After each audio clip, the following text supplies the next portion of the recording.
You know, I went in knowing that I would like this movie. I didn't come out knowing that I would actually love this movie. But I did. And it's awesome. Let's get into it.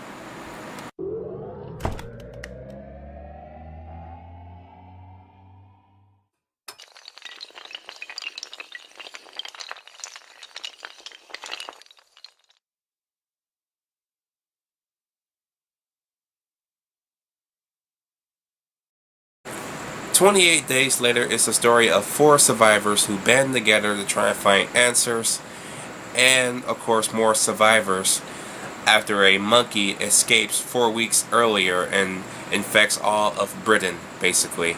So now not only is all of Britain basically deserted, most of its inhabitants are now infected rage monsters, basically. And Cillian Murphy, of course, is the main character who wakes up in a hospital that bands with these other three survivors along the way. And of course, they run into this group of seemingly soldiers, but it turns out they are far more worse than soldiers at this point. So not only is Cillian Murphy the odd one out, he has to fight his way back into the soldiers' compound to rescue his friends, basically, and his love interest at the same time. This movie was pretty damn good, especially from a Danny Boyle movie. I've only seen I think 3 Danny Boyle movies at this point. So yeah, this was another good movie from him, surprisingly. And it was actually a low budget movie. I think the movie only cost like $5 million, pretty much.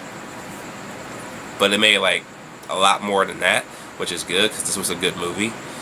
The movie does have some faults though. I'm not going to name them out. The movie kind of changes pace a little bit. You know, it changes pace from a seemingly zombie-infested movie to a action film where he has to get inside the compound again and fight off these soldiers, or something else I want to call them, but I'm not going to call them that because I don't want to spoil what they actually are in the movie if you haven't seen 28 Days Later. But yeah. And second, the pacing. The movie is very, very slow. It's only an hour and 53 minutes long. This movie felt like it was 2 hours and 6 minutes long. I have no idea why it felt that way before, but pacing is horrible. You have some good character development in this movie, not a lot of great character development the way you want to, but you do get a nice little development between this feisty lady who likes everything her way and she doesn't like to be told what to do. I kind of liked her character. She was pretty cool. This younger girl who kind of loses her mind a little bit, and she kind of goes off blabbering about some stuff after something happened with her that she kind of witnessed. So yeah, she was actually kind of normal at first, and then when that happened, she kind of went a little crazy. But yeah. All in all, though, 28 Days Later is a good zombie-infested. Well, I don't want to call it zombie movie because they're not technically zombies; they're actually infected. I know what you're probably saying, Jay. What's the difference? Well, zombies are mainly undead monsters that you mainly have to destroy the brain, aka shoot in the head, stab in the head, whatever you gotta do in the head, etc. Infected, however, you can shoot them just about anywhere and they'll die.